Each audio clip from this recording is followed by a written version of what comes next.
Hi, my name is TG Trooper, and with me today to discuss his book, is it Majors and Dragos? Dragos and Majors. Dragos and Majors. Now, Niki is 14 years old, so if any parents are watching this who have children who want to start writing, listen to this young man, because if he can do it, anybody can. So I have my clipboard as usual, so let's start the interview.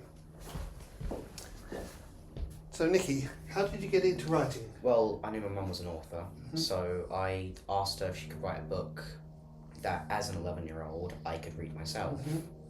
And she said to me, "You go think of an idea, and we'll write it together." So I went and thought of an idea. Okay, so pitched it to my mum, and we wrote the book. So, how much of the original idea, was yours? Most of it. Excellent. See, it can be done.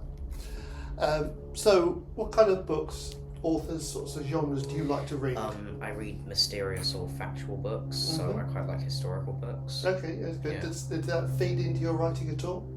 No, not really, to be fair. Honesty is the best policy.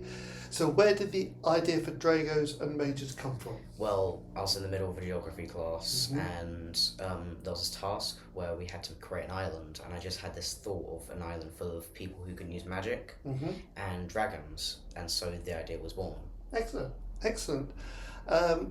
How did it feel when you had your book in your hand for the first time? It felt amazing to hold my book. In my hand. I wanted to hold my book in my hand for a while. I wanted to have a book for a while. Yeah. And so it was just an amazing thing, feeling. How does it feel to be a published author, knowing that somebody in Australia could buy your book and start reading it? It feels kind of odd and exciting at the same time, because I don't know who's reading my book, but I know people are reading my book. Yeah. So. And the fact that a copy is now in the British Library and it will be there forever. So in hundreds of years' time, researchers could go, "Oh, it's an interesting, written by an 11-year-old." So that will be pretty cool, won't it? Yeah. That'll be pretty cool. What's been your most memorable experience so far since becoming an author? Well, there was this one time before school started where my friends had seen the newspaper I was in that day, and had convinced my teacher to put the newspaper for that day on the board in the class in front of my whole tutor group. Oh, cool. And it was really embarrassing. I turned like a deep shade of red. There's nothing to be embarrassed about. I've heard so many kids say they want to start writing and they never do, and you've done it. You've done it. The book is out there. Who knows who's going to read it? That's the thing. As you said, you don't know who's reading it, but people clearly are.